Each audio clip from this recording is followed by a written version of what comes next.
Hello? Hello? Can you hear me? Hey everyone.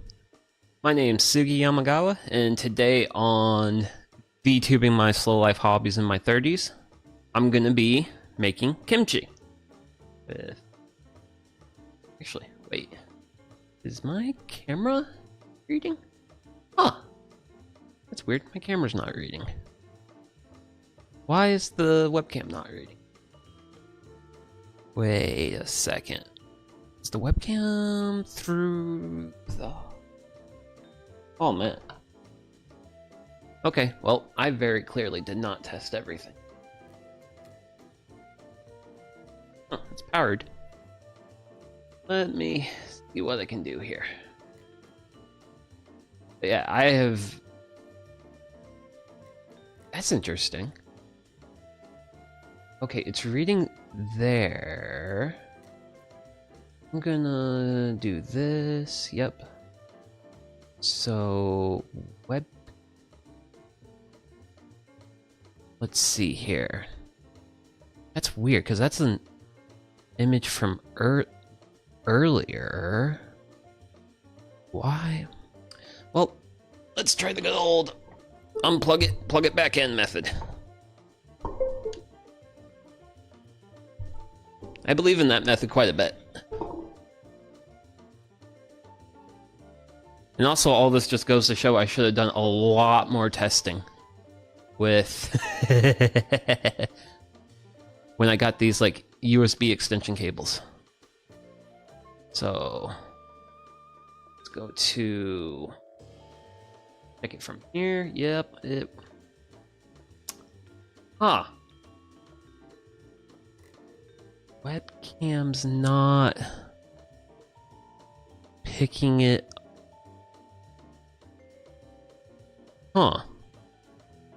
Okay, this is weird because the static image you're seeing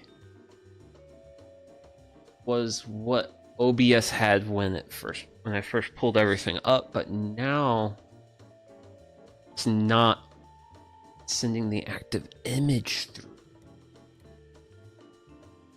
But the webcam's working because I can check it from the camera app from like the other words from the computer side, but for some reason it's not updating OBS. Huh. I'm gonna... Let's see here. Let's try... I don't know. We're gonna go with the... Copy it. Paste, yep. Ooh. I'm gonna... Let's see, let's remove that. That, and this, and then we'll order it back down. Huh. Okay, well, I should have definitely did a lot more testing with these USB cables before I was like... Because I did test and make sure like everything could communicate, like everything would like power and stuff. But yeah, and earlier the issue I was having with like the iPhone is because these are some like I bought good cables for this, but with the ring light plugged into my like hub plus the iPhone, it was just drawing too many watts. But the weird thing is, I don't think OBS is capturing the source. So let's see here. Oh, do I want to? No. Yay! Figuring out OBS settings live. We'll hit that. Just call it. Let's go ahead and do that. Yep. And just gonna go ahead. Oh, hey. Okay, that's what it was. Okay, let's see here. Give me a minute. Got that, and then we'll just bring myself back in. There we go. Okay. Lovely. I'm just gonna remove this for now and like, okay, good, good. Seems like all the issues are sorted out now. Hopefully. Goodness gracious. So yeah, sorry about that. I'm still very much new and also trying to figure all this fun technology out. But yeah, here's a cabbage. So I do want to like first say, take it easy on me today, because I've actually never made kimchi before. This is my first time going into it, and I literally just pulled out like some like easy recipe I found online. And actually, nah, camera in it, yeah. But so well, in case you couldn't tell just now, like, yeah, I haven't. The prep work for today hasn't been extensive, so I haven't like really went through like the recipe and like understood everything. Well, usually when I try to like do these things, I usually try to like have like a pretty good idea of what I'm doing, or at least like a good overview of the process. Yeah, I'm going to be looking at my phone a lot today, and I'll be relying on following the recipe step by step. And I should have also posted a link in the thing, but unfortunately I have that link on the phone and not on the computer. So probably later I might post a link in there. But I've got some green tea here. Hopefully with enough tea I'll be reasonably well functioning. Granted, I'm pretty much like back from my like sick arc, so that's really nice. It is really nice to not be like sick anymore. And also, if like the stream BGM is like loud, feel free to let me know. Please do let me know. So let's see here. We're gonna grab this here and then this here. So this is cabbage. This is cabbage I grew. Otherwise, if I was just like buying ingredients, I would have just bought like actual like Napa cabbage. But since this is the cabbage I had laying around in the garden, this is what we're going to work with today. So I know the first part of this process is getting these cut in the corners. So, and I hope my knife is sharp enough to, because it is a pretty sharp knife, but yeah. Actually, work it around. Oh, smokes. Ooh. Ah. Well, at least that explains part of the reason why that was so tough to cut. British. Actually, also get rid of 4. I think. Do not know. But and get rid of the core. I think I'm going to use this as my offcut bowl. Okay. I'm running out of room at the table. Oh, I'm going to bust out the handy dandy utility cart. Because this is why I've got a handy dandy utility cart. Helps me like keep stuff around.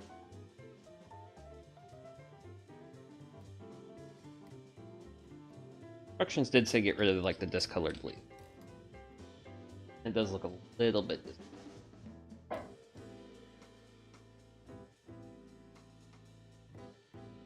Instructions are to quarter, and you want to chop it up into bite-sized pieces. Go. Do it in nice little chunks. And that's bite-sized to me. Okay, now Don't be spilling out. Don't appreciate that.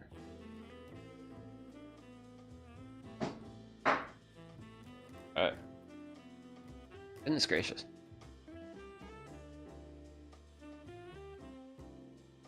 I was actually a little disappointed because, well, recipe calls for like 10 pounds of cabbage, and I actually am just working with like a bit more than 4.5.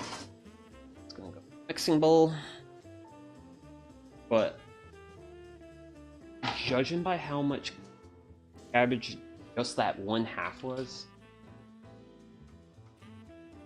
I feel like this stuff should be. I don't know. This is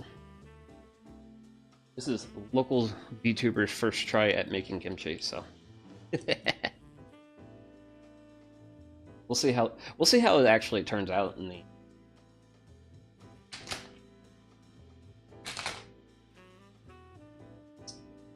Stabby stab straight down. If not super letting me do it, but oh well.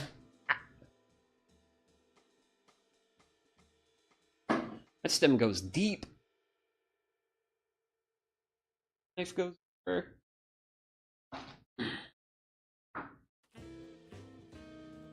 So, order. Go. Let's get cut up into chunks.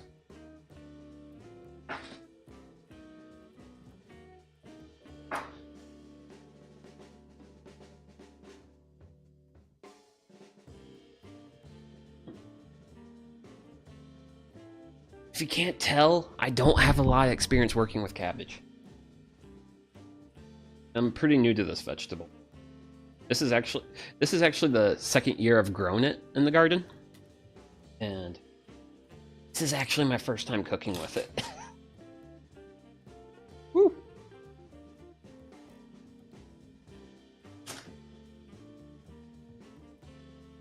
Man. Smells great though. Really like the smell of the stuff. Okay. So, could be. I'm really glad I used a large mixing bowl for this cut. Granted, if we max out the mixing bowl, I'm gonna be capping this. So we just did our first head of cabbage, and here's the mixing bowl. I think we're probably only gonna get like 3 heads of cabbage in this thing. So gotta showcase this cabbage, man. Gotta boot stuff. I gotta show off the cabbage. It's the star of the show. And hopefully this head will be easier to split. I'm not counting on it, but I want to be hopeful.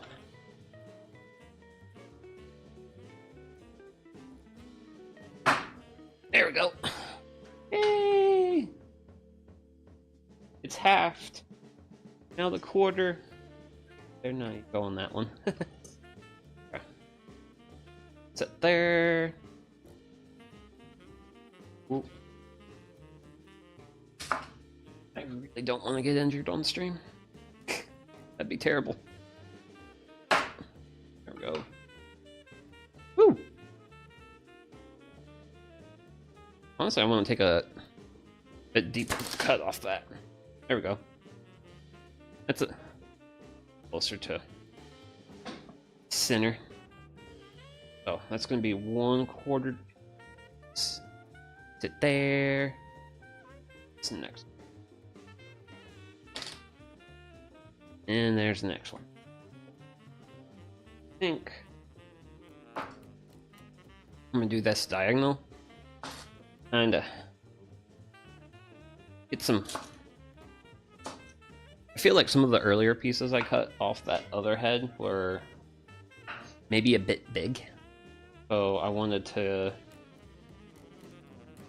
look at this and see if we can't make some finer pieces.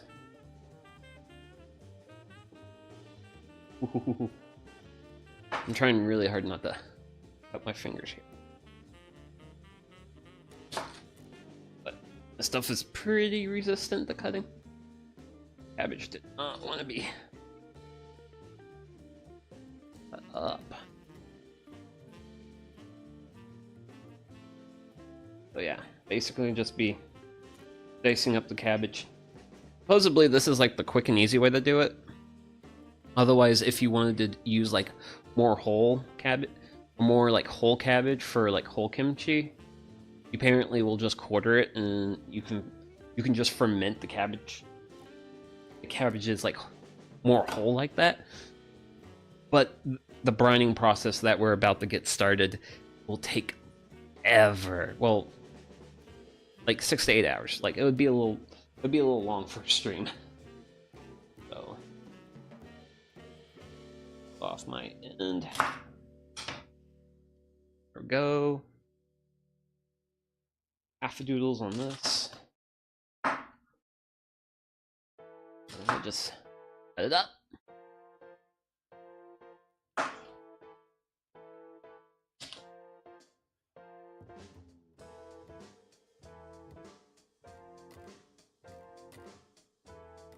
Granted, one of the fun things about this project is, yeah, my first time having kimchi is going to be kimchi I've made myself, so I will not judge kimchi as a dish based off how well this one turns out. Ooh, got a lot of stem there. I'm going to take that off first. There we go.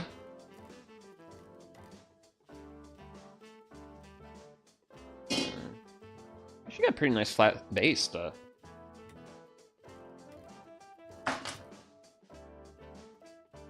Go. Slightly discolored sauce.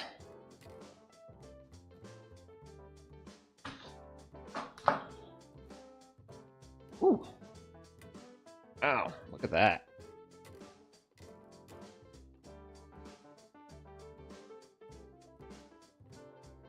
I wonder if I can just pull this out. Oh no. Nope. It will not just pull out, so do a light cut there. Another cut here. Then hopefully that'll be enough to loosen it from the leaves, and I can just get this chunk. Yay! Then I think for this one it will just be a bit more whole with our pieces, maybe with a couple finer ones.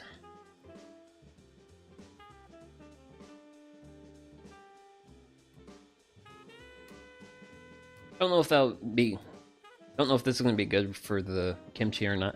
I do know surface area is really going to help us with like the brining process, which is why it goes quicker when you cut it up like this. I think I'll go for it. I think I'll do. So after I have all that, I'll just pick out my cores. Or at least like this stuff. The more stemmy parts of the... But yeah. So this third head is definitely going to push us to the limit of the mixing bowl. So we won't be cracking open this one. Which is actually kind of good because when I harvested this head of cabbage this morning, yeah, some ants set up shop in the head. So,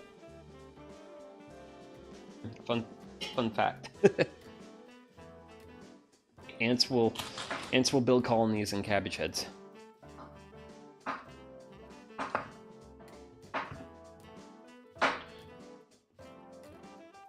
Honestly, like garden's definitely getting to the point where it's like it's late summer and everything is kind of sort of dying. I mean, the peppers are still doing really well, and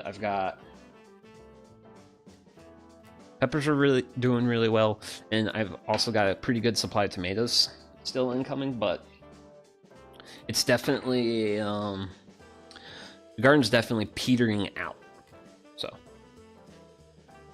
I've got my cabbage diced, chopped up. So I'm gonna set it here, and then I'm gonna review the recipe, figure out what I need to do. So remove cores, bite-sized pieces, cold water, and put in a large basin. Sprinkle soap, sprinkle salt. Okay. So hopefully this is enough water. If not, I'll go grab some more. But actually, that's not my open kosher salt. Here's my open kosher salt. Spread some kosher salt, and we're gonna make a salt brine. So there's various ways to preserve food. All those ways basically involve making your food stuff not good for bacteria. And salt is part of it. And salt works by removing water. You might be wondering, okay, well, why are we adding water and salt to our bowl? Well, we are creating what's called a brine. So you can add what's called a dry salt rub to the cabbage, and you can actually get a you can use the salt to draw, because basically what we're doing here is we're just setting things up for the salt to pull the water out of the cabbage leaves. We actually want to is this thing gonna eat a whole thing of keto and water? Well, my whole thing of water. I'm almost there with like the brine, but okay. So I'm gonna need to refill this. So just give me a quick second and I'll be back. And we'll keep going.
And we're back. Okay. So, I'm gonna put one last layer of salt. Have a fresh thing of water. And we should get nice brine going. Hopefully enough to get this mostly covered up. Man, if I knew this was going to take this much water, probably would have prepared more of you. More of these things. Okay, so that should be good. Oh. We have a nice brine. We're going to actually just let the cabbage soak in this for a little bit. Oh. Salty? Oh, yeah, salty. But actually, might as well just hit it with a little bit more salt, because when you pull the salt out of something, like any sort of like vegetable or meat, that's basically what jerky is using like salt to pull all the moisture out of the meat, and you basically make it like really hard for any like bacteria or stuff to thrive. So this is the first step of our process of making an environment where we only want good bacteria to thrive, like lactobacteria, which, as we get further along in this fun process, the way lactobacteria preserve kimchi is that they will raise the acidity of it. They'll raise the pH, and that is another way. That's kind of like, so salt to dehydrate the veg combined with the acidity from the lactobacteria. Those are like the two primary ways in which like kimchi keeps. And because like this was actually like a lot of people like see that as like a nice side dish, which probably what I'm going to be using it for. But this was actually like how you like preserved food back then, before refrigerators, was you'd make kimchi. This is technically more of a food preservation technique. So I'm actually gonna have a little bit of the cabbage that was on the table.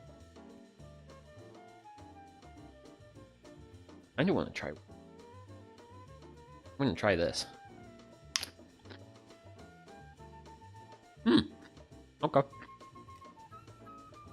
Nice. Okay. So, salt brine. That's gotta sit for a while. Like a while. So, I definitely do have.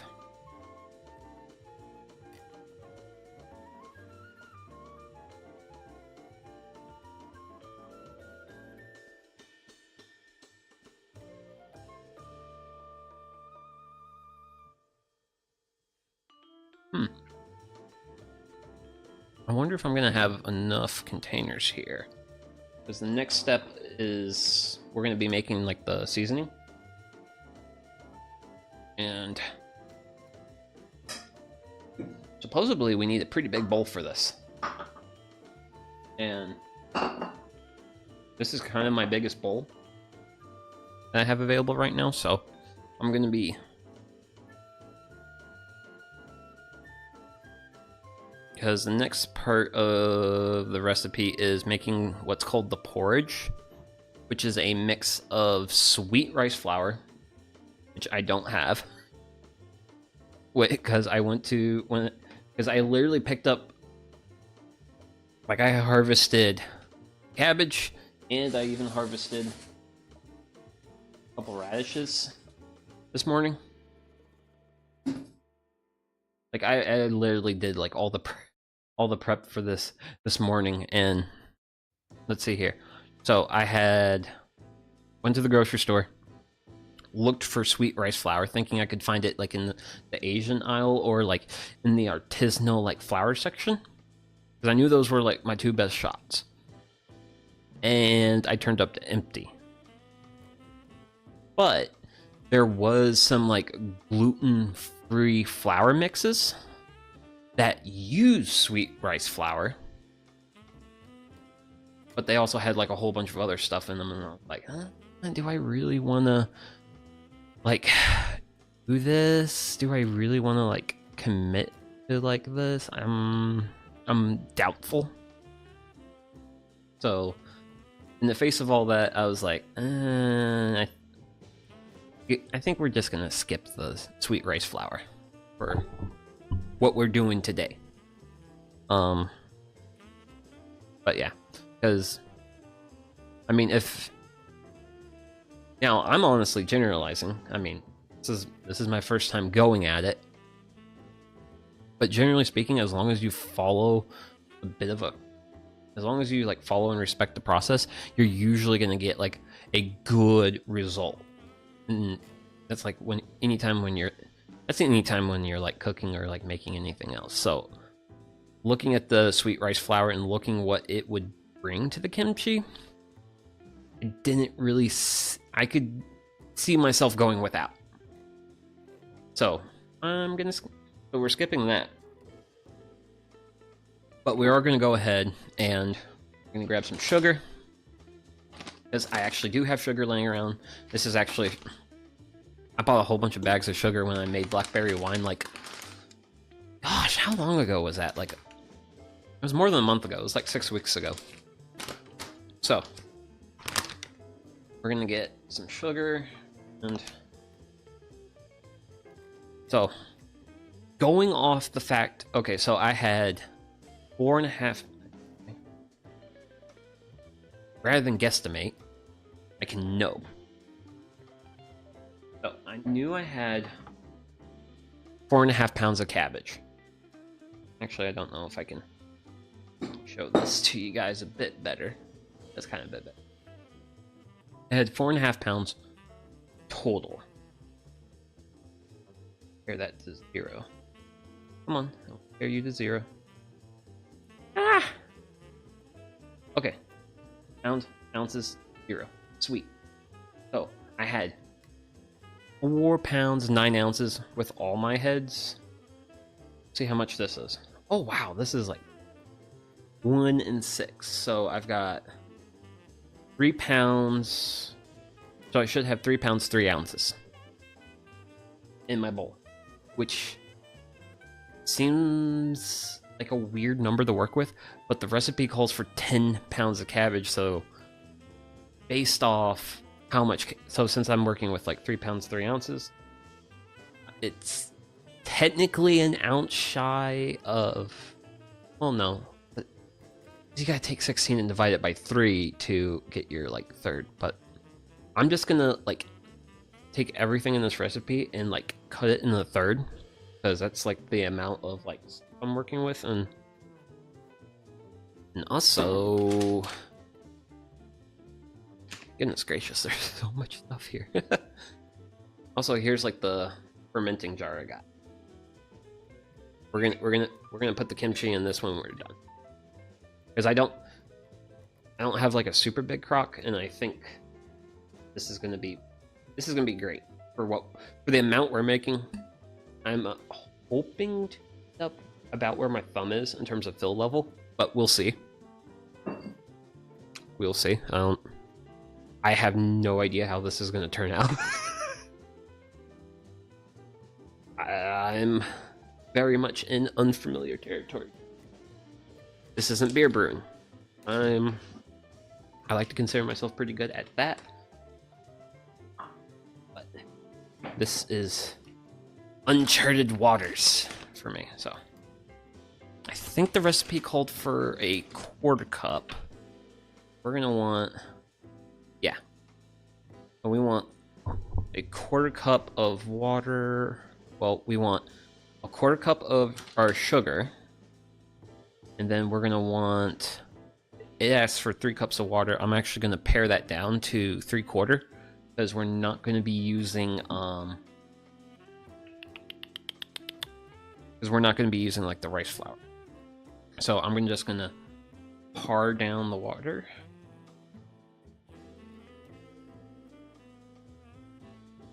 Be about what we need there. That's gonna be our water.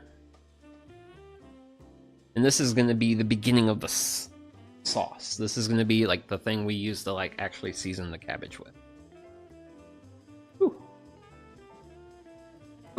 And also, I'm going to be like taking breaks and like yapping and different stuff, because the salt brine that the cabbage is sitting in, yeah, that has to sit for at least an hour. So we're going to take our time with this part of the process. I'm definitely going to be taking lots of tea breaks. But we will continue to move forward while taking it easy. So, up has some rough fillets. Really? It's gonna be our sugar. Sugar in our water. It's gonna go there. And we're gonna fold the sugar up. And then the sugar is gonna get sent to Utility Cart Island. And it's gonna get sent there because it looks like I have room. You kind of see some room here, you kind of see some room there. Yeah, that's basically all the room I have on my work. So I'm gonna be working with every ounce of room I can. So we're gonna go ahead, dissolve the sugar into the water. And then once the sugar is fully dissolved, we'll continue with the process. So we're almost there.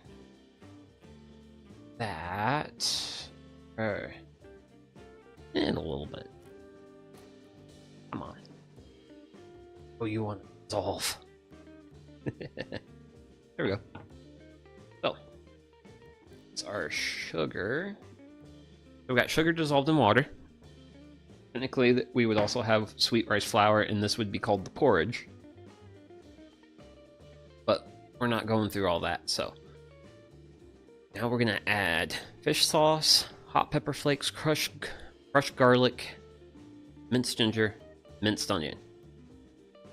Tip, it's much easier to use a food processor. Okay, so. I'm gonna try and line up my ingredients. So, got that. Got my onion. So this is my garlic here. Here it is over here. So, and then, so I'm not personally a fan of fish sauce, but we're gonna use Worcestershire.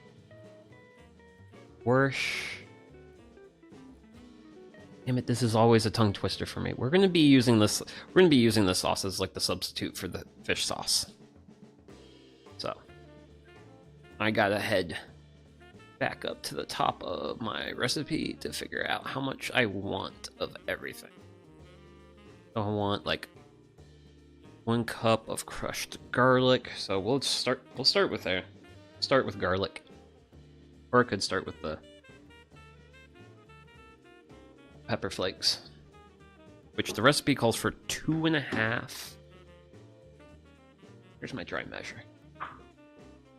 And whenever I'm like making anything where I'm working with both like wet ingredients, like water, dry ingredients, I always try to have like a wet and dry measuring cup.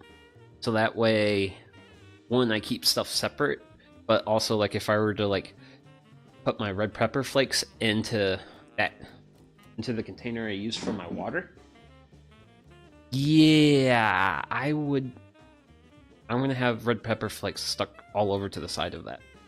So I've got this in my hand and we're gonna start here. So this isn't like the Korean red pepper flakes that you would normally see, and that's because my supermarket does not carry them, and I checked. I went online and checked their website to see if they had it in stock, and they didn't. Because I tore through the Asian food section. They had sauce. Apparently, you can get like just a straight sauce of the Korean red pepper flakes. But since I was making kimchi today, I was like, man, I'm probably just gonna need like the actual red pepper flakes. So I went to the internet while at the supermarket and consulted with the internet, and the internet was like, yeah, you can actually just use like standard red pepper flakes. And I was like, thank you. Makes my life a little bit easier. Who knows? If this turns out like really, really, really well, then I'll stick to this. But I'm like, it's okay. I think it could be better. Then I think next year I will work on actually like sourcing my ingredients and stuff for that. So, since we want 2.5 cups for when we were working with 10 pounds of cabbage, I'm gonna par this down to just shy of a cup. Wowzers, that's, I think that fill. So I'm gonna go ahead and call this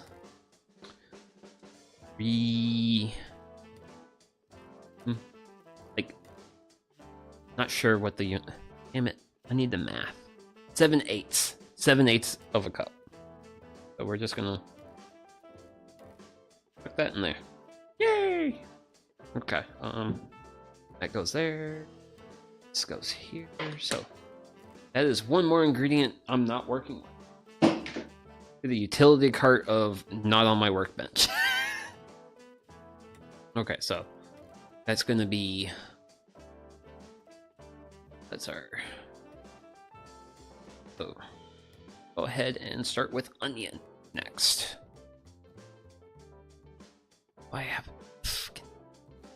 Okay, I'm really hoping I have enough containers for everything. I genuinely hope I have enough containers for everything. Because, goodness gracious, this is going to be a lot of stuff. It's going to be a lot of stuff.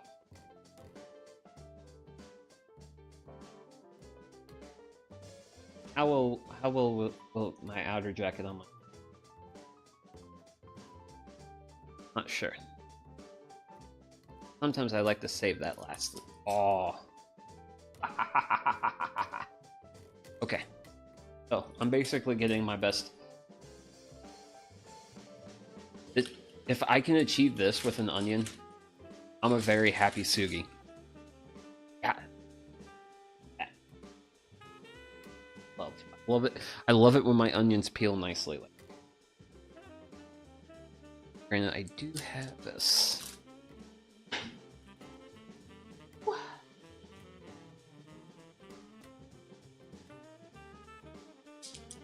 I might end up with a slight mixing bowl problem. And by mixing bowl problem, I mean a lack of bowl. Let's see. That onion can stay over there. We'll work on mixing this up.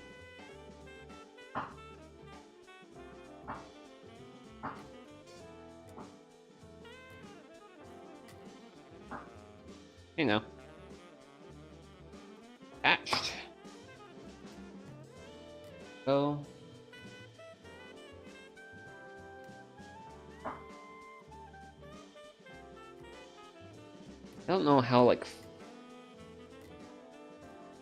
I need to get this diced, but see, I guess I should go for as fine as I can manage.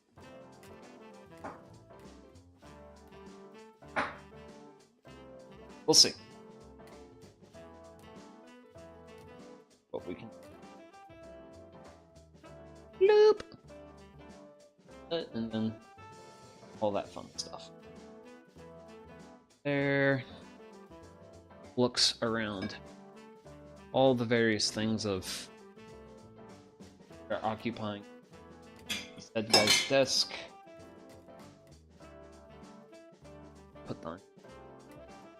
Because we're so originally the recipe calls for like a whole cup of onion, which I grabbed that onion thinking that looks to be like roughly a cup of onion right there. But since we're going to be paring it down, we're going to need less. I have leftover onion. Need to store that somewhere. Need to store it somewhere until I can get it somewhere where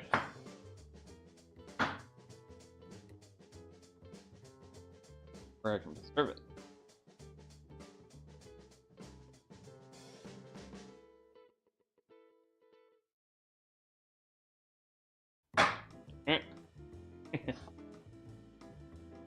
Nope.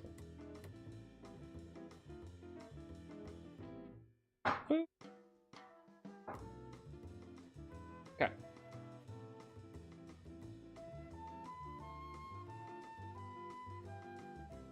Looks like some pretty minced up onion right there. Do we got any naysayers? Sweet, no naysayers. Cool, we're going with it.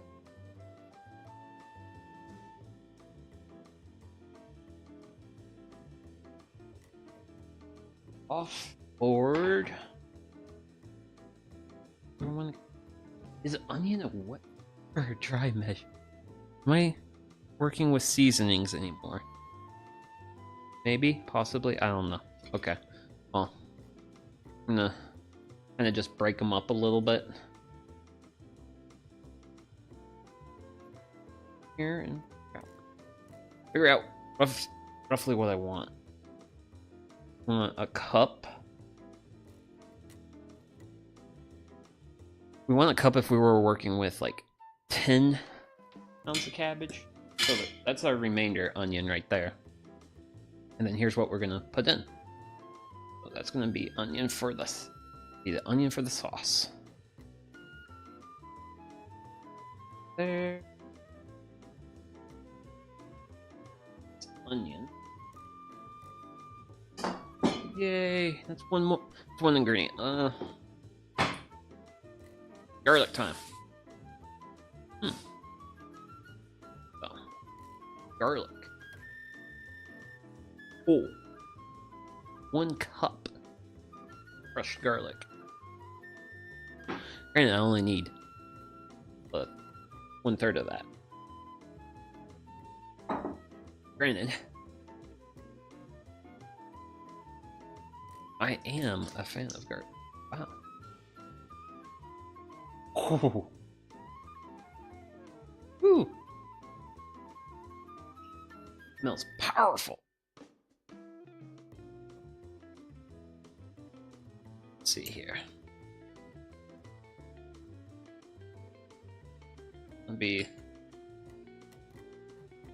I could have minced this stuff up.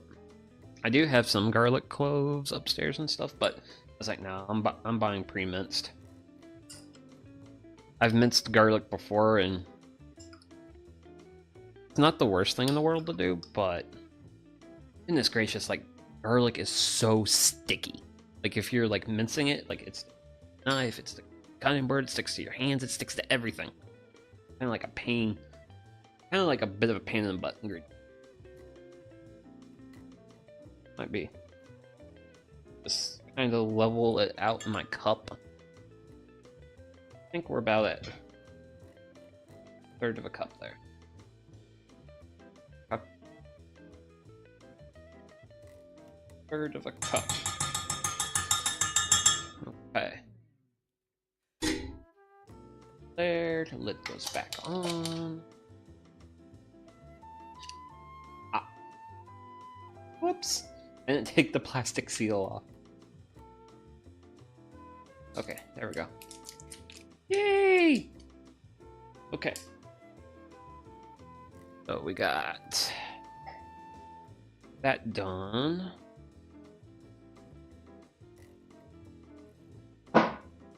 To the utility cart. Slowly starting to make more space here. And then add that. Really, this is gonna be good. Like, we've got water in it, we've got sugar. Stuff. But, oh, the cabbage. Dandy cabbage. So, about roughly every 30 minutes, you want to like turn your cabbage over, stir it. That's what I'm gonna do right now. Stir it. We're gonna make sure we get good mixing. Make sure it's gracious. Like, this recipe originally called for like 10 pounds of cabbage, and I'm working with 1/3 of it. This is like my biggest mixing bowl. This is the biggest mixing bowl I got. Like, how would I make a full batch of this stuff? But yeah. And it does look like the cabbage is shrinking in size, which is good. Because if the cabbage is shrinking in size, then that means we are pulling water.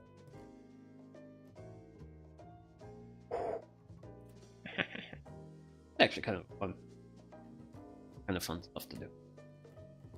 It's not super fun because I have to be really careful about everything. Cause yeah, this bowl's pretty full. But just keep mixing it for a little bit longer.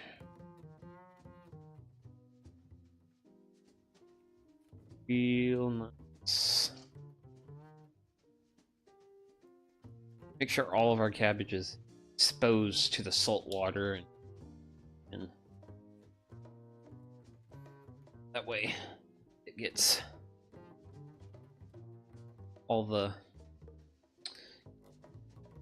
helps get the water out of the cabbage. Paper towel right quick.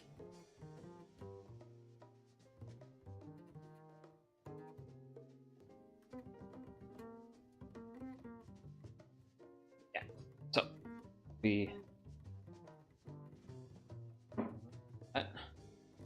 okay, and I'm gonna partake of some tea because, well, we basically have all the time in the world. So I think what's gonna happen is we're gonna continue making our kimchi sauce, and continue to let that cabbage soak in the brine, because that cabbage has to soak in that brine for at least an hour, hour and a half. I kind of want to stretch this out and get closer to that hour and a half mark.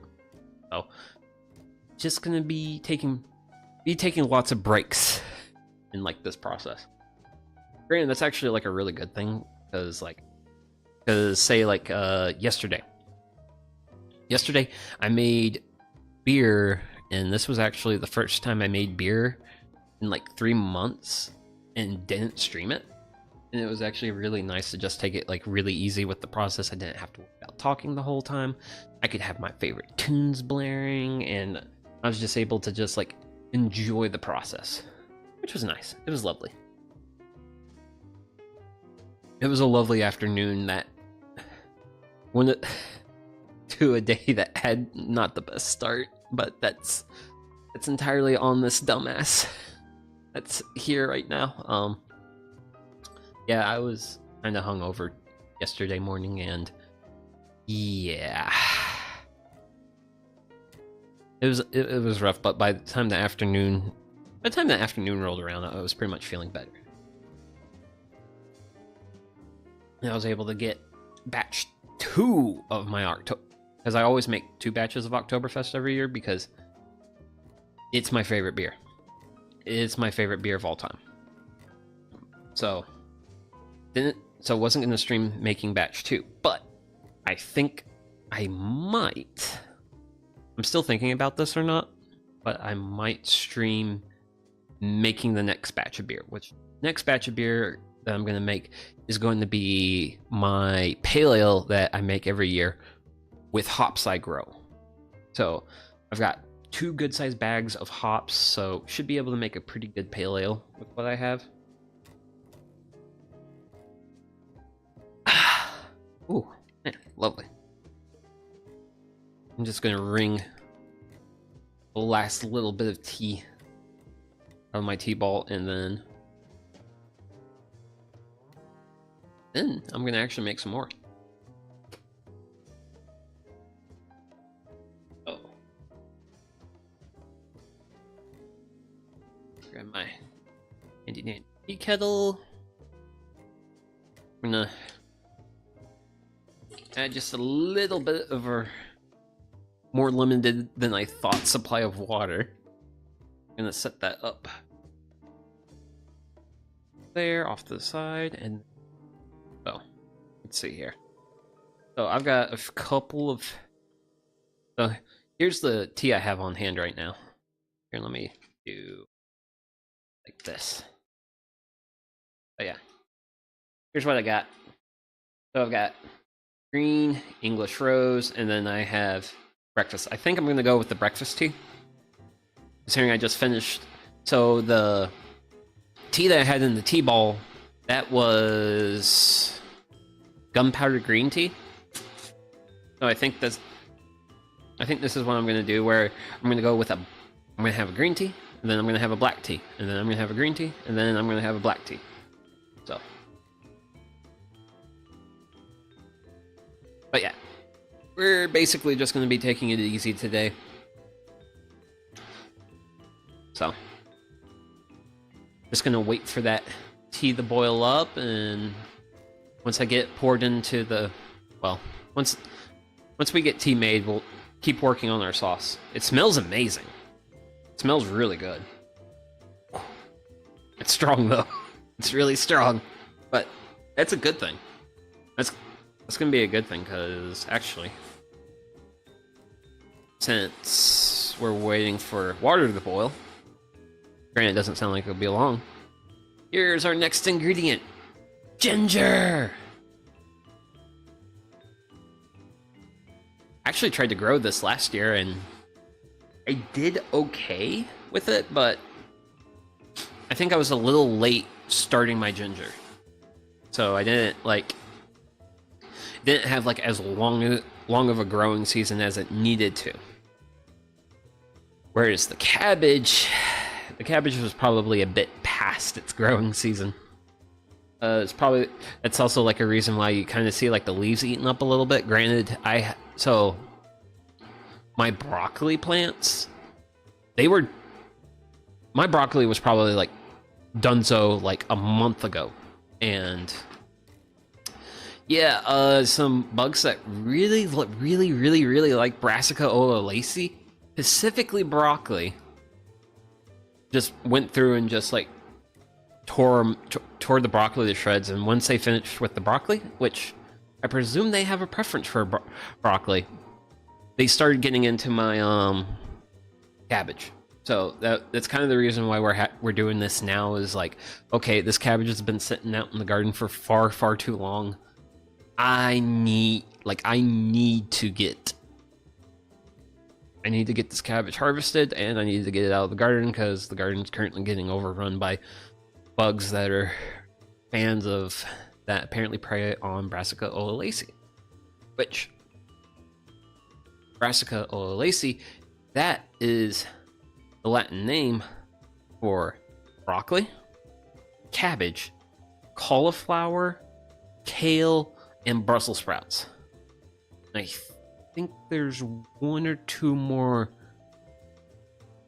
I don't know if bok choy is a member of Brassica oolacea or not. But yeah, that one plant creates all that veg. Actually, see the steam rising up.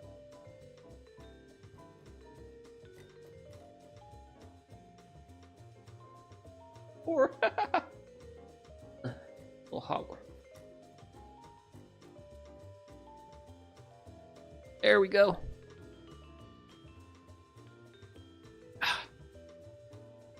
So here is our English breakfast tea. Probably my favorite black tea. Granted, Earl Grey is also really good. I'm a big fan of Earl Grey and English breakfast black tea. And of course, tea should be unsweetened. Which, some people around where I live don't necessarily hold that value to be. Some people don't believe in unsweetened tea, and it just makes me sad. So I need 1 or 2 tablespoons of. So I really grated ginger. So let me grater here. I would like to keep all my gratings of ginger to this. Yeah, if I only need like this is a tablespoon, which honestly, so ginger is like one of those things that's always like super. I always consider it to be like really good, and I'm debating if I want to like take like this little chunk off, or if I want to like cut it bigger. Actually, we'll do Right here. There we go. This should be our ginger. There should be plenty of ginger. So. I'm gonna look forward to using this ginger in some stir fries later. I wonder if you peel ginger. I don't know. It's like the smooth side and then the side. Okay. As you can tell, I don't really use this tool a lot. Because I think this is actually like the first time I'm using this at home. And it smells heavenly. Granted, I'm not ending up with as much as I originally thought, so I'm kind of glad I'm going with a larger chunk of ginger. And this is going to get really, really, really, really, really fun towards the end. It really does. Don't want to lose my fingers to the grater.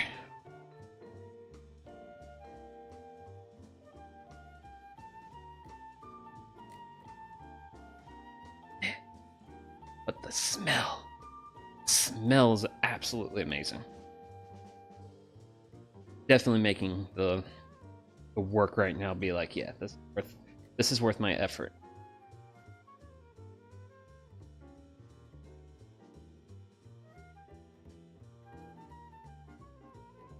God. Ah! No! Granted, this is going to be real fun once I get it down to the nub.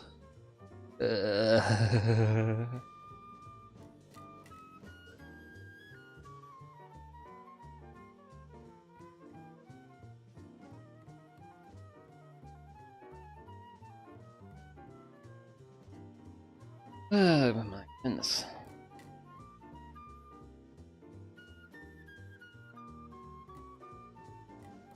Will Sugi, will this dumbass grade off his fingerprints today? I don't think so, but I gotta be careful. I gotta be really careful at this point, because yeah, it's down to that last little bit. That last little nubby bit.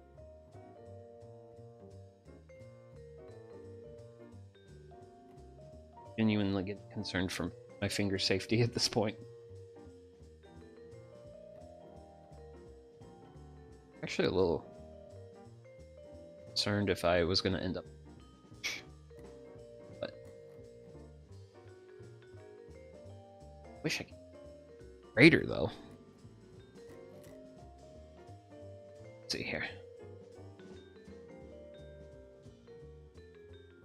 And try to follow this down just a bit more out of it.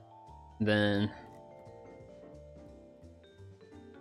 whatever is left, which I think I should call it at that, I'm gonna just dice up with the knife because I feel safer doing that.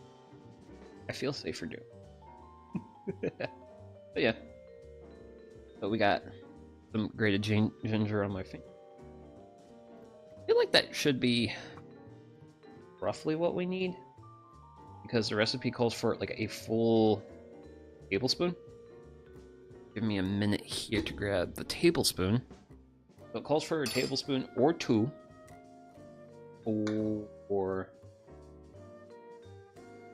like the full batch. We're working with 3 pounds. So we're working with a lot less, so I reasonably comfortable calling this the amount of ginger. Granted, I am saying that while I'm also entertaining the idea of, do I want to put more ginger? Ginger's amazing. Ginger's not in like the it's the onion game. Because garlic is. Hell yeah! We're gonna use the straight edge side of that spoon to help get a little bit of that extra the ginger off there. Hell yeah! Get as much as this ginger in there as I can. Put that there. Grater goes off to the side. Spoon goes up here. Little tray thing, you basically job. Soft edge of the tray to get as much as the grated ginger off my face. And then I'm gonna grab my handy dandy knife. We're gonna kind of just cut up this last bit, because this is actually like too small for me to like really like work across the grater. So I'm just gonna try and mince. I'm gonna try and mince it up with the knife, just so that way I can get all the mileage out of all the all the ginger I'm working. And I'm not going to be like super obsessed about getting it like super fine or anything, just like really broken up, really good for like be like get it to like a good point where all those like fun chemicals that are like currently going into my nose right now and not your guys's. Yeah, forget that.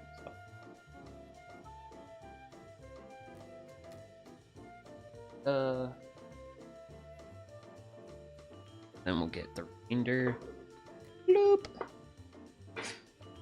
Okay.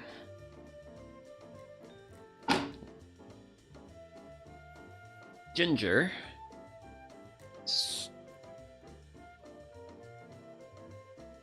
My tea should be done, so let's have a sip of tea.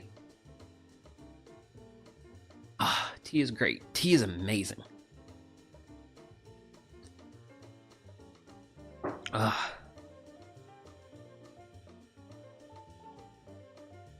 Okay. So I'm gonna consult with my recipe and see what else. So let's see here. Oh, sauce, but it doesn't tell me how much I need.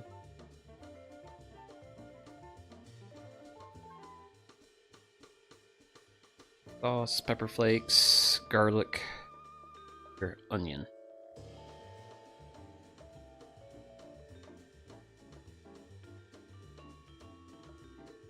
Yeah. So, and my recipe is not explicitly stating how. So, guess what that means? We're gonna wing it. And by wing it, I mean I'll probably just put like a tablespoon in. Maybe a tablespoon or two. Woo. Okay, cool. That's fresh. Granted. Head and good. So I took the lid off, the little seal lid. I just bought this like 2 hours ago. Yeah, how about this 2 hours ago? Give it a good shake, and I think we'll just chuck in like 2 tablespoons of stuff. It's gonna help.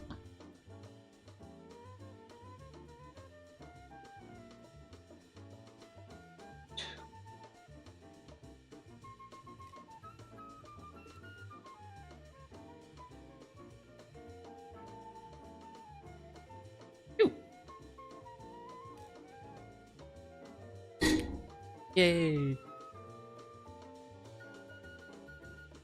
Okay. And also, whenever I finish a step, I'm gonna have some tea. Simply because, yeah, that brine has to sit.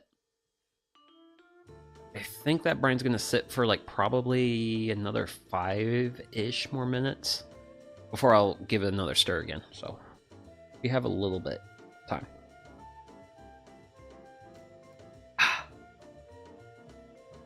Granted, while I'm sitting here and enjoying my tea, I should probably go ahead and look at what's next.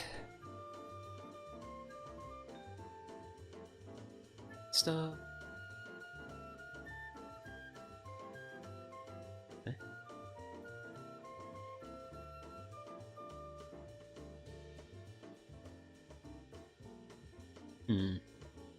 Well, this is gonna get fun later. Because we're gonna have to mix this stuff, cabbage, all that's gonna have to get mixed together. And then we can add it to our vessel. Which is gonna be a lot of fun. That's gonna be a lot of fun. Okay, so radishes.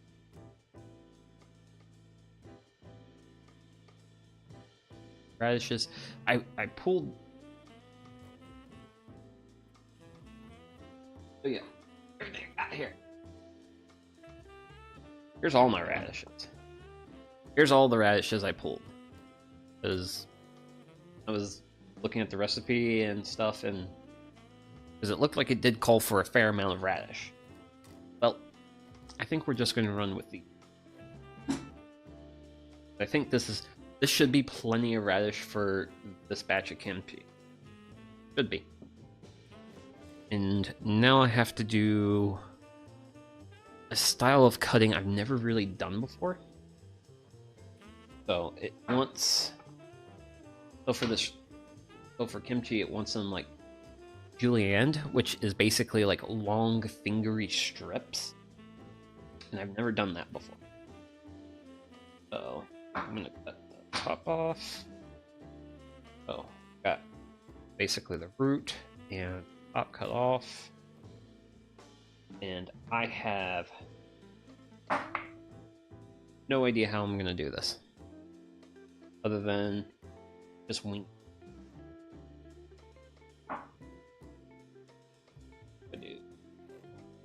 That's like this. Should get something of somewhat similar result. I mean, that looks good. I mean, that looks like little bits of rat find in here. And if I just put those and cut those down further, and some people might not be happy with my idea of leaving. But this is my kimchi. And I'm the one who's going to have to deal with the consequences of it. Just going to cut them up like that. Nice, small, and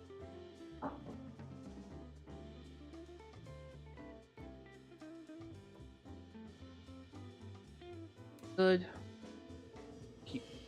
Perfect. Keep up with my kind of like larger, chunkier slide down. Sliding down seems pretty effective for making everything. And I wonder if I'm. Part of me actually wonders, knowing anyone, just being like, oh, we'll just roll with this. We'll just do that. Granted,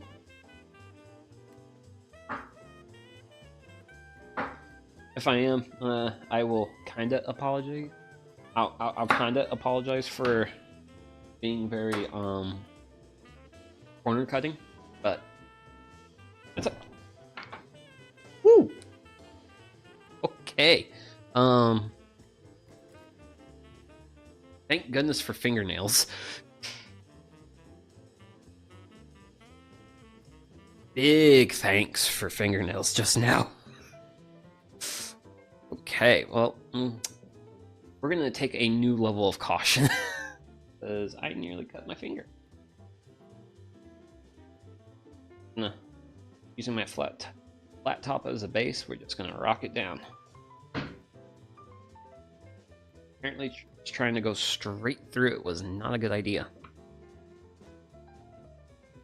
not sure if you can see that super well, but my knife rolled it Yeah, my fingernail is the reason why I'm not bleeding right now. So, really, really thankful for fingernails right now.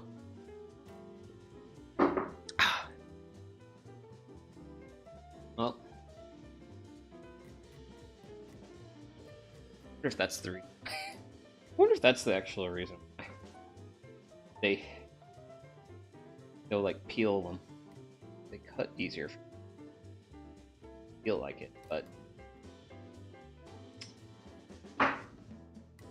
also like my cabbage. These radishes have been sitting in the garden for a bit too long. So I'm sure that's probably like another reason hard to cut. They're just a bit fibrous.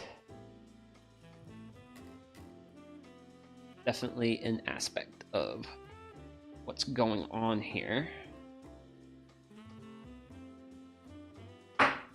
Ooh. We'll just keep taking these chunks and breaking them down. Granted, looking at my time, once I finish breaking this radish down, I'm gonna go ahead and get the kimchi up here. Well, not kimchi yet, but get the cabbage up here and mixing. And also, if you can't tell, I've never julienned anything ever before in my entire life up until today. But hey, first time for everything, you know? And this is also and I know I've mentioned and said it before, but like doing things that are new and learning is a big reason why I do what. Always learning, always picking up skills, because unfortunately I'm one of those poor serial skill picker upper type of people. That real fun. So that's 2 of our radishes done. We have our like final larger radish, but sure I have what I'm about to bring on over. Our brined cabbage. If I'm back of time right, this has been sitting for at close to an hour now.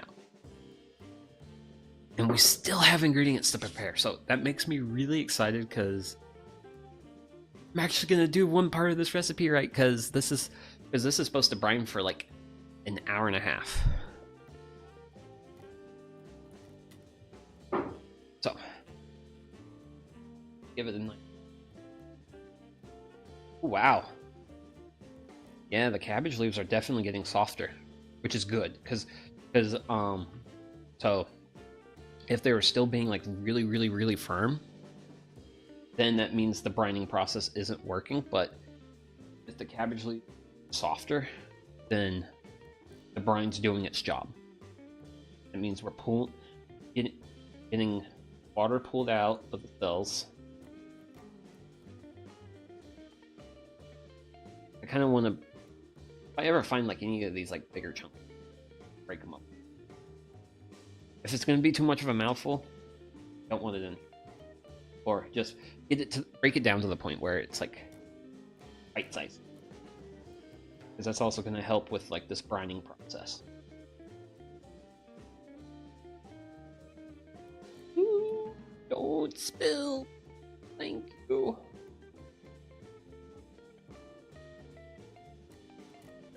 But it is actually like really exciting.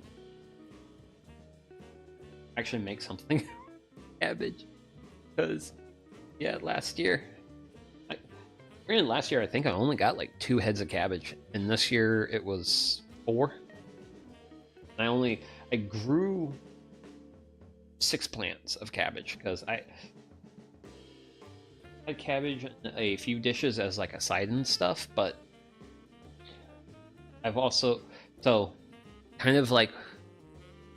one of the big inspirations for today's stream, and probably something I should have done in preparation for today's stream, is there was a book I checked out of the library. It was orange, hardcover, and it was basically titled How to Ferment Everything. And the book taught you how to ferment everything.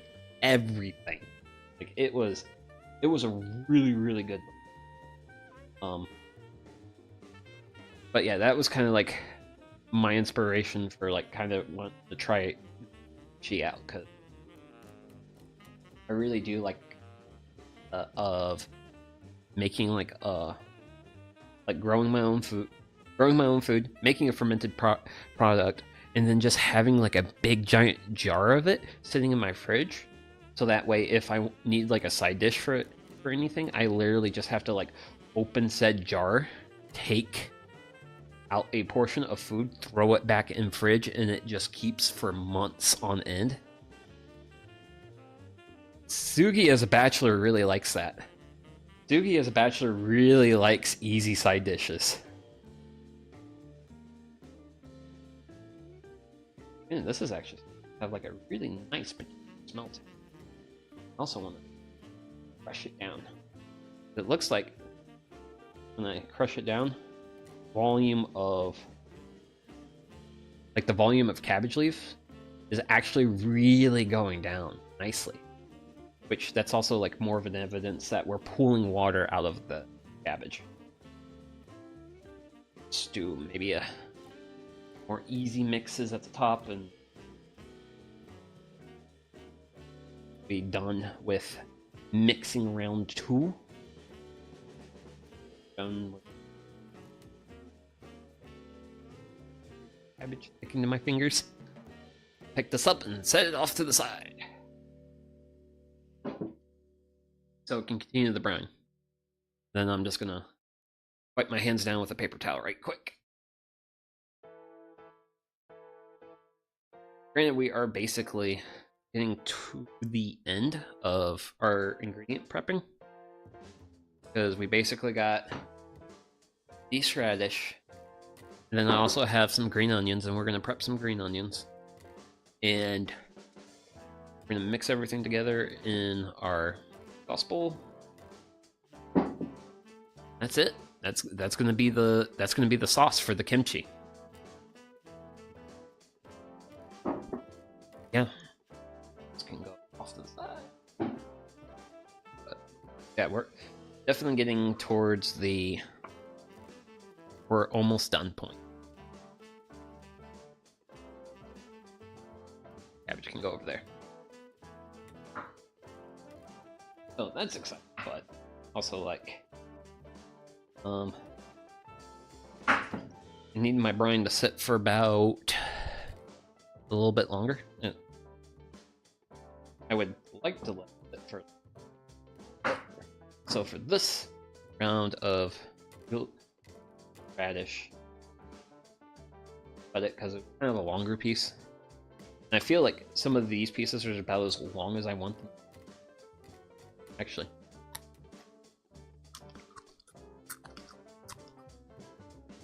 Yeah. Woo! Got a nice little space cake. But that's just radish. Radish is great. Really great in salads. Certainly, that's how I eat radish at home, is in salad. Granted, I usually cut it up into like pretty thin rounds. I don't cut it like this, because this, if I'm being perfectly honest, this is a lot of work. But it's also fine because, well, I have to let, I got all that cabbage brining.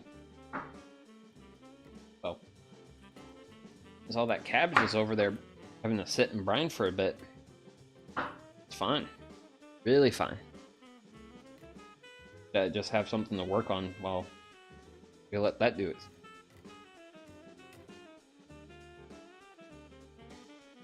But yeah. Definitely went into today's stream not as prepared as I would like to be. Did not think I genuinely didn't think the USB cables would mess with that much stuff. I mean, I get why I had the iPhone issue, because the cable only supports like so much power. That was a pretty straightforward issue, but the fact that the webcam was not first wanting to pick up, and that being caused by, well, it wasn't, well, it was weird because it pulled up like the first still image, but it didn't actually, it wasn't like actually recording video. Until I just like recreated the source, and it worked. Okay, weird. Incredibly weird. I guess ways of being a VTuber, there's just your tech issues. But this stream should be working fine. I don't know. I haven't really checked it. I mean, I don't see anything weird happening. But so why did I want USB extension cables when the setup already works? Well, dear viewer, so since we're kind of like pretty far deep into like today's stream, and like I'm kind of at like, gotta do some like time killing here and there, let me kind of talk a little bit about the future, the reason why I have those cables. So currently my setup is basically centered in the center of my garage at home. The extension cables are going to be what's going to basically, because so right now, I don't know if you saw yesterday's post on Twitter, you would have basically saw my keyboard, mouse, and like whole stream setup. And you would have saw that all the cables went into like this hole in the wall, and that hole on the other side of that hole in the wall is where the tower sits. The actual like computer. It sits there because I do woodworking streams and I generate absolute crap tons of dust. And because of that, I don't want the computer to be in this room. But that's the setup, and it works now. Why modify it? Because there's other stuff I want to do, and I wanted to give my setup a little bit of flexibility in order to make that happen. So basically what I want to do is I want to take my setup, move it to my workbench, this workbench right here, and basically I'm going to literally move my workbench like 8 feet off to the side. And if I do all those things, technically I can basically get my whole like setup to the edge of my garage. And what that does is I have a fire pit. I have a fire pit that I can move around. I want to do campfire streams. I also want to do like cooking campfire streams.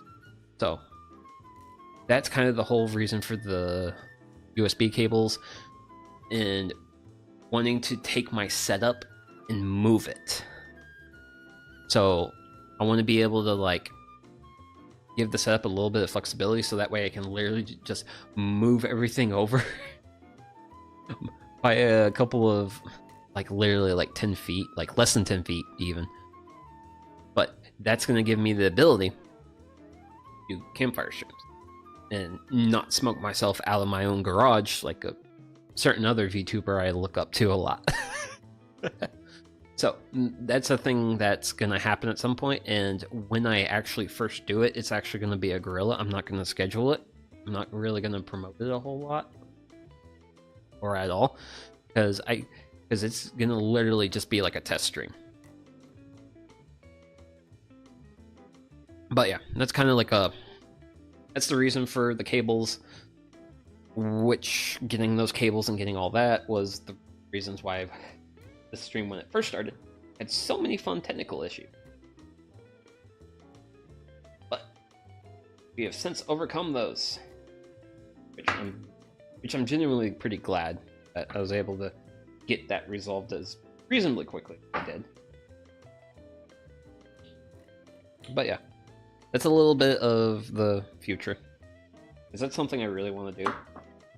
Is granted, I also have like I have a lot of like weird and wild ideas, but a, a lot of those things can also be like a little bit logistically difficult. I mean, like these cables and getting all that working.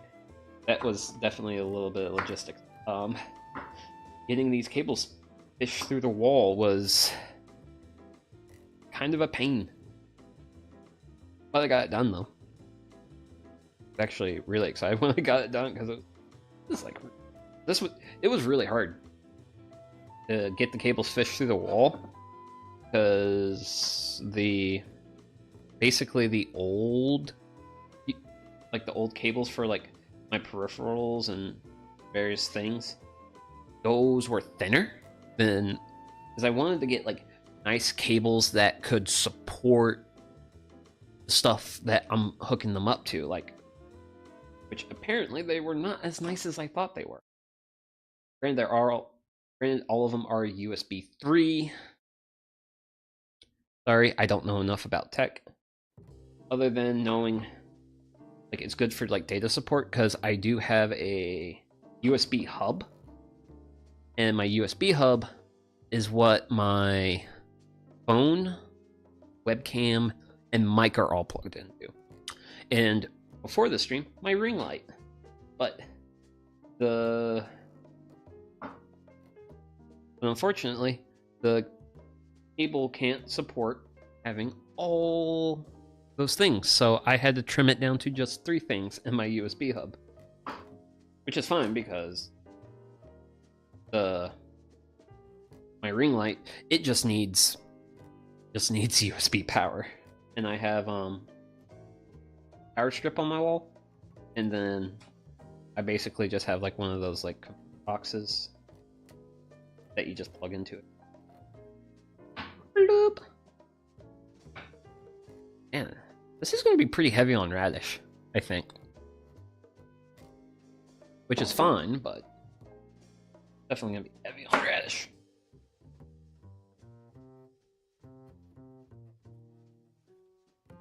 Yeah, that's just a little bit of tech stuff I've been dealing with.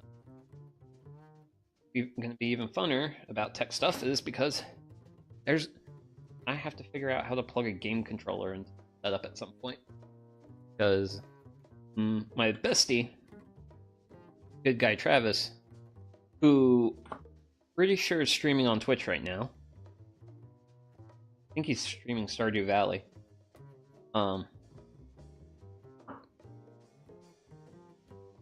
We're gonna eventually collab at some point, but I don't know when that's gonna be. There'll probably be discussions today about that. He's gonna probably be like, "Let's do this." Be like, "Oh God." Like, dude, you're a face cam streamer, not a YouTuber. You not know how cringe I am. He's gonna be like, "Screw it, we're gonna do it." Be like, "Okay, fine, sure. I am here and I'm along for the ride." Basically how it was when he got into D&D. And boy, did he get into D&D. And now we haven't played D&D for, gosh, almost a year, I think. We're close to it. Woo! Almost dropped the knife. I would have. Man, this radish is tough. Tough radish. This radish does not. But also not fish either. I think I planted this radish out. I don't know if I planted this radish out in May or April, which is very scary, because if you know anything about radish, generally speaking, radish is a pretty quick to grow crop. Like 30 days quick. And I'm pretty sure you're good enough with time to understand that it's been longer than 30 days since May. It's been longer than 30 days since April. Granted, like half the radish. Granted, I did plant that like whole patch of radish out all at once, which was actually an experiment I did. Like all this radish you've seen came from a growing experiment I did, where I basically I had radish from last year go to seed, but rather, okay, I can put the knife down and not talk and not worry about cutting myself. Cool. So I let radish go to seed. This was last year, 2023. And radish makes like these like pods that the seeds are in. And I have sat down and went through the pods and pulled the seed out. That is horrendously time consuming. Like, time consuming enough, I'd rather just buy radish seed versus saving seed from like year to year. But this experiment I did this year is I literally just collected like the seed pods, and I planted just the seed pods. I didn't actually like extract the radish seed out of the pod. And it might seem like I'm overplanting, but really a lot of the radish, like these seed pods, most had like 2-3 seeds. Some had 1. Like if a seed pod had like a lot of seed in it, it would have like 4 or 5. So it wasn't like super overplanting, like in terms of like spacing. Granted, I probably should have went ahead and like thinned things out a little bit. That probably would have been like a good thing to do. Would have got probably like better radish formation. Would not have ended up with weird radishes like this. But I mean, honestly, weird radishes is like one of the main reasons to grow radishes. You end up with some real funny ones, but you know, this is standard. It's pretty standard radish right there. But yeah, that was an experiment I did, and it worked great, which means if I ever want to like save seed, all I have to do is let a couple plants go to seed, harvest the pods, let the pods dry out and stuff, and then just throw them in the bag and wait for next year. So that was a successful experiment, and I gardening's fun in the sense where there's like the traditional means of like growing veg and stuff. Like you can do it that way, but it's also like fun to experiment with like new ideas, new techniques. And that's kind of sort of like how like you as a person can also like kind of like develop and move things forward in gardening. But yeah, enough of rambling. We're dumping this radish into the... We're gonna dump the radish into our sauce. And check and make sure I didn't like... Making sure everything ended up where it needed to. So... time for our final ingredient of the day. Do I want to use this one or that one? Nah, we'll stick with this one. That is the humble, the mighty, the green onion. Personally, one of my favorite things to buy at the grocery store. Also because these are like super, super, super cheap. So, recipe. Oh, my recipe calls for, I think, 10. Which, I'm actually going to check that right quick. So let me just check my recipe and make sure that I'm... Granted, I might be a little heavy on my radish, though. Looks like. Just judging by, like, the pictures on the thing, but let's see. Yep. So, green onions. I need 10 or 10 pounds. Yeah, I'm going with 5. I like green onion. I am a fan of the green onion. And I don't think that I'm gonna like really lose out on anything.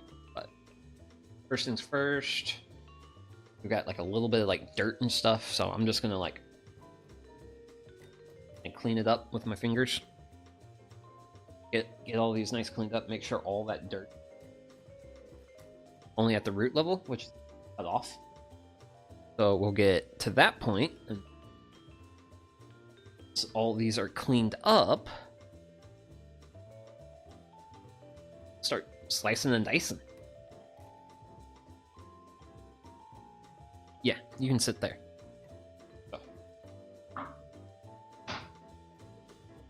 So it does call for slice diagonally. It's really sure how to accomplish that. Granted, I think this looks good. I think that looks good. I don't know. I think what I'll do is I'll slice diagonally like the main like root stalk. Well, like I have an example. So like here on down, I'll do like a diagonal slice on, and then like as far as like the leaf, then once I get to like the leaf area, I'm just gonna do this. Just slice it into nice like chunks.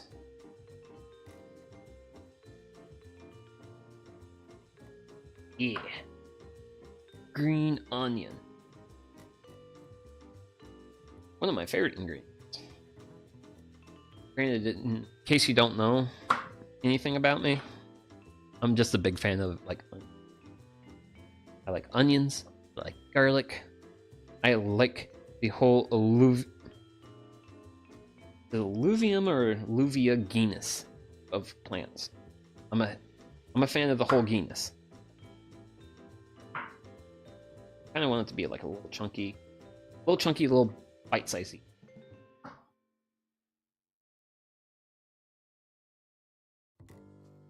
I think that's be like really good.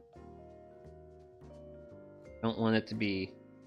We don't want it to be like super small, but we also want it to be. Want it to have like. We want it to contribute flavor, but also like some texture to our dish, to the kimchi. And then prep one more, and then I'm gonna yeet these onions off the cutting board because they're taking up far too much room. You know. That's a diagonal splice. That's a diagonal cut.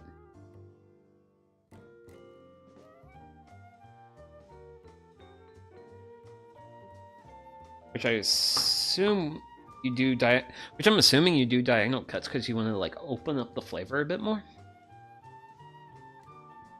Or maybe you just don't want it to be like as like I don't know.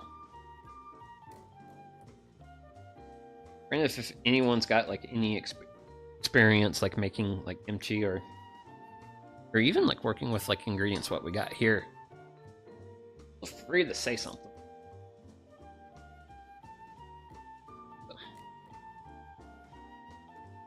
Get all that nice and yeeted. Nope. Granted, all this tea drinking is actually starting to catch up with me. I think after I get these green onions chopped up, I'm gonna take a wee bit of a break. break.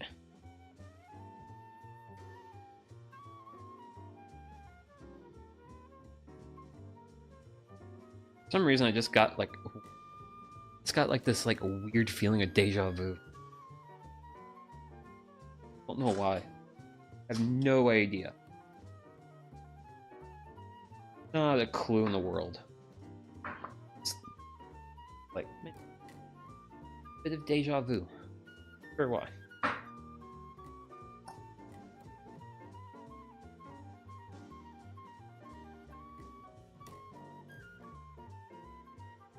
That sliced.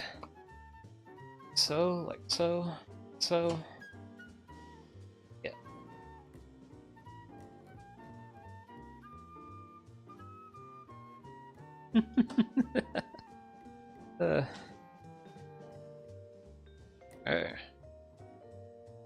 Set there. Add green onions. Ooh, the sauce. Woohoo! Cool. So that's all the ingredients for the sauce prepped. Actually, we're done with the cut. We're done with a lot of stuff right now. I actually have room at my desk. Yay! This is nice, because before it was like constant. It felt like I was constantly knocking stuff over. It was undecidedly not fun. So my bladder is telling me to use the little homesteader's room. So I'm gonna take a quick break. Then when we get back, it'll actually, well, I'm a little short on tea, so we'll make tea and then our cabbage should be done. We'll be bringing this together. We'll be in the home stretch then. So just gonna go on to be right back, and yeah.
Okay, so I'm back, and my tea's empty.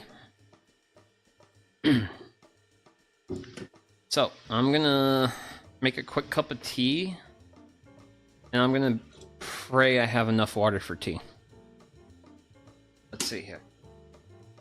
Yeah, I should have just enough water for tea, and I don't think, well, I don't think I need more water for this process, this kimchi making process, but we'll see. We will see. So since I had Tazo's English breakfast black tea, we're gonna go with the green tea, which I actually really like. This green tea. This is probably my favorite. I mean, loose leaf green tea is of course the best way to have green tea, and also matcha is a great way to do. Matcha's good too, but matcha is a bit more of a process to it. Like you actually like have to like get the matcha powder and like foam it, and it's more work. Whereas this is like you drop tea bag, you wait for water to boil, you add your water to your tea, you leave sit for a bit, and you're good to go. I like matcha, but matcha does take a little... Matcha is a little bit more prep work. And actually, since I'm waiting for water to boil, granted, it sounds like it's moving pretty well. So this is... Well, let me add the cap back to it, because I'm going to be tilting it over the sauce. So this is Star San. Starts on. This is this is a non-contact sanitizer. Well, it's a contact sanitizer. So basically, I'm just gonna throw a little bit of this into what's basically going to be my fermenter, and what it's going to do is it's going to sanitize it. Because as you can see, it's clean glass jar. It's a clean glass jar. But I'm just gonna give it some really good like swishing around. And I actually don't have a lid for this. Well, I don't have a proper lid for this. I have this, which it sits on here, but it doesn't screw down. But that's fine, because what's probably gonna happen is when I actually get like the kimchi done and stuff, I'm gonna just put like a slight weight on it, and since everything here will be loose, it will be able to like as the kimchi ferments, it'll be able to exhaust the man, what is it, like all the various like gases. That's what I want. All the different like gases that will happen during fermentation. I'll just swishing it around like so. Just gonna make sure there is as few baddies as possible here, so that way we can let the lactobacteria do their thing. So water's done, and I'm gonna hope I have enough water. Yay! Yay! Yay! Get a little bit more. Sweets! Oh. Tea! Glorious tea! So, grab a spatula, and I'm gonna start mixing this up. So, this is gonna be our sauce mix for kimchi. Make sure we get everything mixed up. So this is our water, this is our grated garlic, our chili pepper flakes, all that fun stuff. And actually, when did my like little break earlier and came back, my gosh, the garage smelled amazing. And I came back in, I was just like, yes, love it.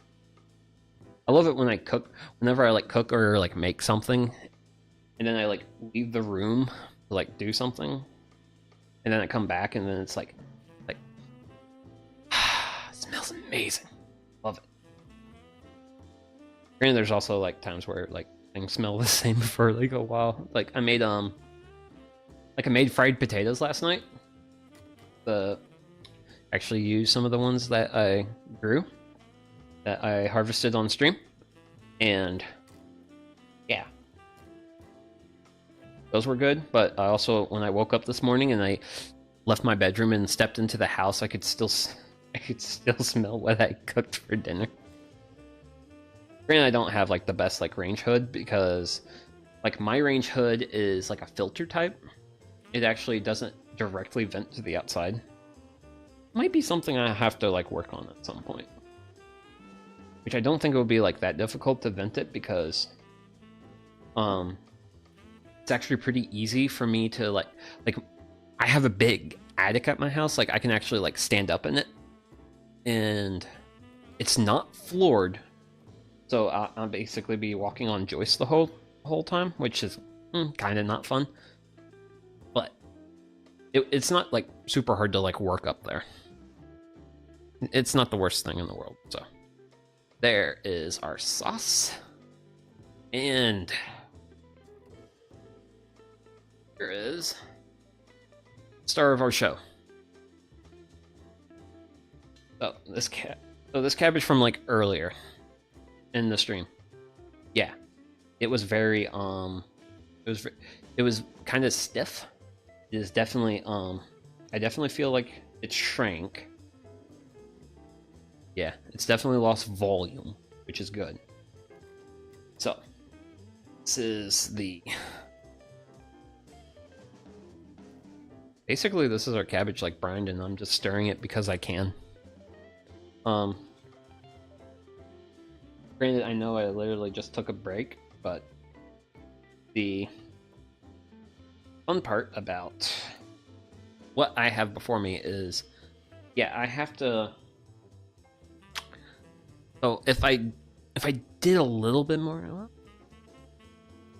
yeah, I do got a bucket. Cool. So I can drain it here, but I didn't run my hose that I use for like my brewing stuff, so that way I can like have water here, because I could have just used a bucket as like a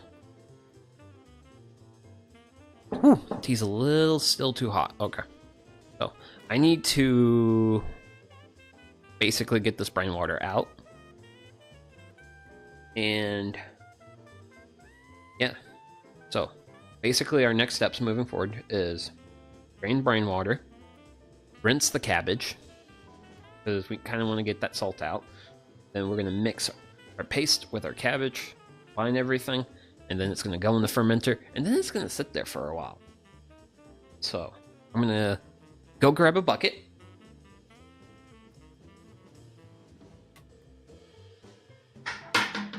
I got the bucket! I'm going to make a little bit of room here. Yeah. I kind of feel bad about, because I kind of feel a little bit bad about doing a be right back after I just did one. So I'll just go ahead and drain this in such a way few cabbage in there as possible. I think I'm going to be successful. But wow, this is a lot of water. Definitely a bit more water than I was anticipating.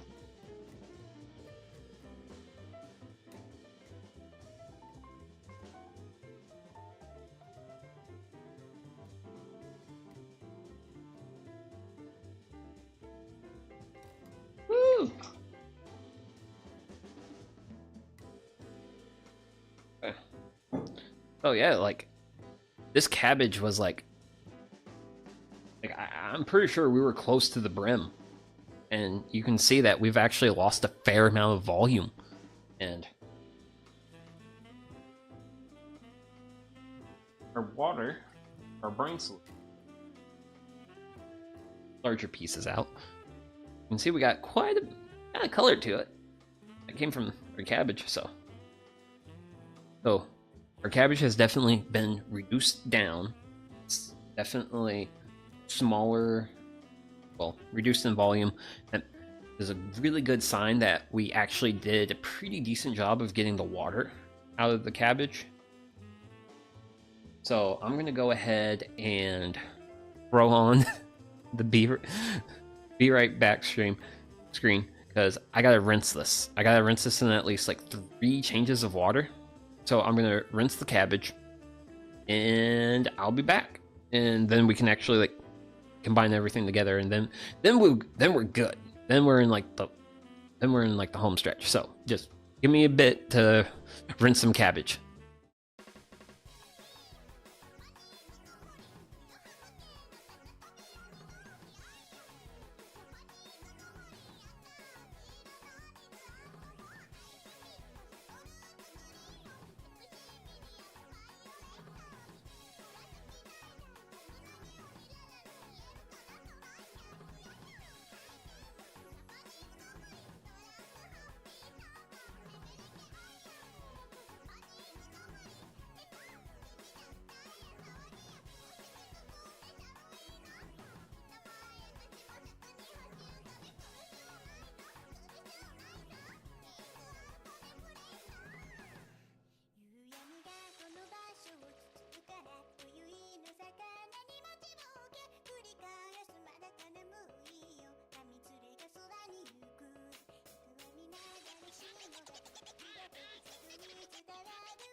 And I'm back. Okay, so once again, I apologize for the delay. I did not. If I had a bit more preparation time, which I'm sure you all know I didn't exactly have the most amount of, would have been able to like actually like run a hose, and then I could have just threw the rinsed water into my bucket, and bucket would basically be a sink for me. So I'm gonna have a sip or two of this green tea, which I've been trying to sip tea while I'm yapping. Not good at what I do, and that's okay. But so, cabbage rinsed in 3 changes of water, and our sauce. Wonderful, wonderful kimchi sauce. So I'm gonna go ahead and combine sauce with, and also try this. I'm gonna try and scrape off as much as I can of the red pepper flake, as I can reasonably feel. That's pretty good. Nope. Oh. And our next step is to mix. So once we get this like really well mixed, I'm pretty sure. Actually, you know what? I know we're mixing, but I do want to check the recipe and make sure there isn't like any like last steps. Okay. Add the cabbage, mix it by hand.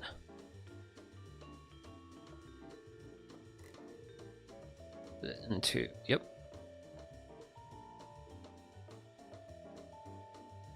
Okay,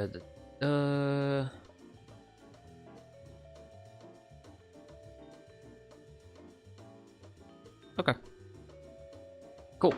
So, no actual other further steps. So, I'm cool to just make sure this all gets mixed up nice and well.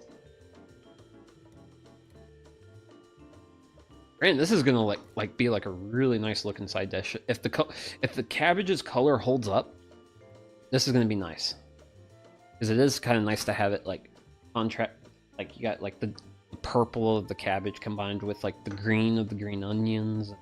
I'm definitely glad I went a little heavy on the green onions. Man, like I know you're want some like other ingredients to shine, but don't want everything to be cabbage, you know? Kind of want to have like other stuff in there. So I'm just gonna keep stirring and stirring and stirring and stirring. And then once I finish stirring and stirring and stirring, it's gonna go into my fermenter, and it's gonna sit there and ferment for 1 to 2 days at room temperature. And then at that point, it will go in the fridge. Then, yeah. Okay. I think I'm getting pretty close being done. Really glad that the brining process worked well, because I don't know if you guys really can see it or not, but like having like the cabbage reduce in volume is making this process a lot easier. Otherwise I would have had to like probably like split seize the process, where I'd have to like leave some sauce in like my sauce bowl, pull some cabbage off to the side, set it into like another bowl, which I have, because I've learned anything with like doing like cooking streams in my garage, I don't have access to my full suite of utensils and bowls and all that, and it's always better to come over prepared with bowls and places where I can stick things while I work on the recipe. But yeah, this genuinely smells like I actually am really excited to see what kind of result I get after it ferments for a while. I'm gonna call that stirred. So, This is it. This is our kimchi. Well, at least the beginning part of it. This is pre-fermented kimchi. So I'm just gonna go ahead and do some swishing with my glass container. It's because I want to really make sure I have the best possible environment for the kimchi. I'm gonna empty it.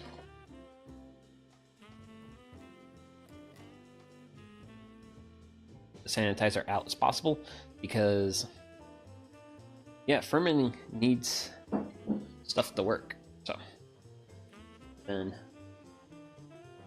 well, I probably should have got a, because I do have a jar filling funnel for canning. That's not here, so honestly, I think I'm just gonna use my hand. I'm just gonna go for it. Start putting the into the jar. Ferment. Yeah. Would have been better to, probably would have been a lot.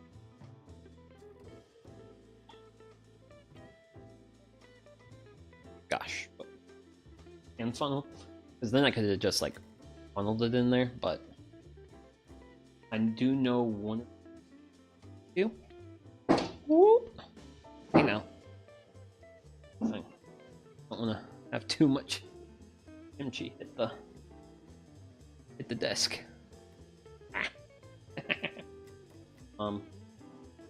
Is that you actually really want to like pack it in really tight? Because if you get it like real tight, you're more likely to get like a better fermentation. Because if you have like, versus if you were to have like too much air, or well, too much of your kimchi exposed to air. Granted, that comes from the book on fermenting I read, not from the recipe. The recipe is actually calls for the container to be as tight as possible. This container is not going to be airtight, but it's going to be close. And that's also kind of another reason why I like the stirrers, because, well, it's big enough for me to get my hand in, and if I want to pack my kimchi in, we'll pack it in. It's also going to be easy to like use like chopsticks or something to get like the kimchi out. I did not think it would pack that densely. Yeah, it's going to be a nice like chili sauce here at the bottom of our bowl. I'll keep grabbing handfuls of what I can for the remainder of the and I'm gonna just basically pour the remainder of the chili sauce into the thing. Let's get what yada. If I missed it, a couple small things here and there. Very glad I don't have cuts on my hand right now, because otherwise I'm sure this sauce would burn immensely. But I'm just gonna some swirling and dump it in container.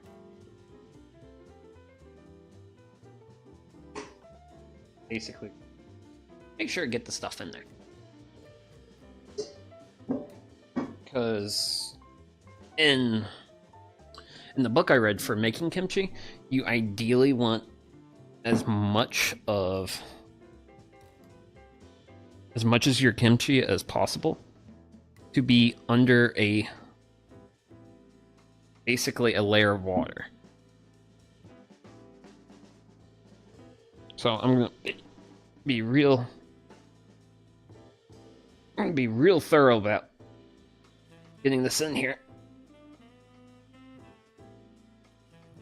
Make sure.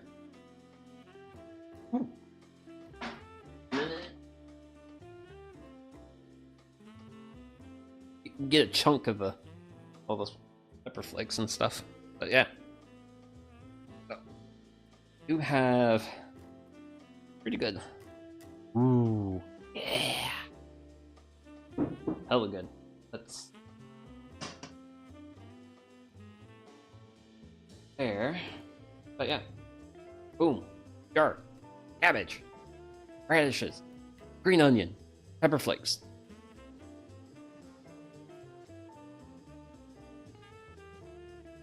I'm gonna go ahead and add this lid. And this lid's just kind of like a pressure fit. It doesn't actually screw down. It's not the actual lid for this container.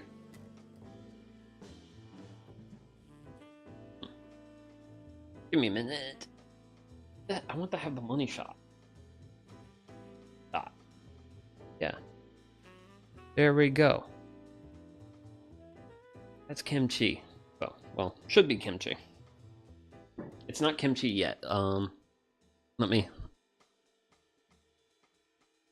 Oh, this is gonna ferment for 1-2 days at room temperature. So I'm gonna move it. I'm gonna move it upstairs so it can ferment upstairs. Because down here in the garage, well, currently the garage is 72, which that should be a good temperature for it. But I make sure I give it like the best environment possible. So I'm gonna probably use it. Well, actually, yeah, my upstairs is like 73. So I'll let it ferment as is. Good. Granted, it's good to know that I worked with about 3.5 pounds of cabbage starting off. It's probably lighter due to the water we pulled out because of the brining process. But I could probably easily like do like a 5-pound batch at some future point down the road in this jar. But I also want to eventually get my hands on like an actual proper crock, which is like a crock is a clay vessel that you use to do fermenting it. I have one, but I use it in the manner that most people nowadays use a crock, and that is a place to hold kitchen utensils. So if you have like a kind of large size clay looking jar thing in your kitchen that looks really old, yeah, that's probably a crock. And that's actually used to like ferment foods like kimchi or sauerkraut. There's actually like a whole wide world out there of fermented foods and stuff. And yeah, one thing I do want to do here on the channel is explore some of that, and that's what we did today.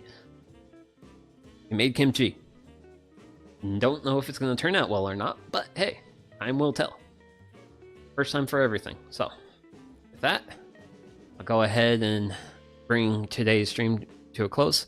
Also, I guess heads up to anyone who wants to know or care. In my next upcoming streams are going to be building a table saw stand, or basically it's going to be a lot like the miter saw station, but it will be for the table saw because my table saw is fine. It's a pretty alright setup, but it's also set up to be like a contractor saw. It's on a rolling stand that like folds up on its side. I want to have something where I have a bit more outfeed support, which is like past the blade. And that's going to help me work on larger projects with bigger pieces of wood stuff. So I'll probably have that schedule out this evening. Please don't hold me to it. I will probably be out of town this upcoming weekend, so there won't be any weekend streams next week, and I think that's pretty much like all the things I have going. So, but yeah. My name's Sugi Yamagawa, and I'm just a guy VTubing my slow life hobbies in my 30s. So, thank you to everyone who tuned in, and hopefully I'll see you all in the next one. Okay. Bye-bye.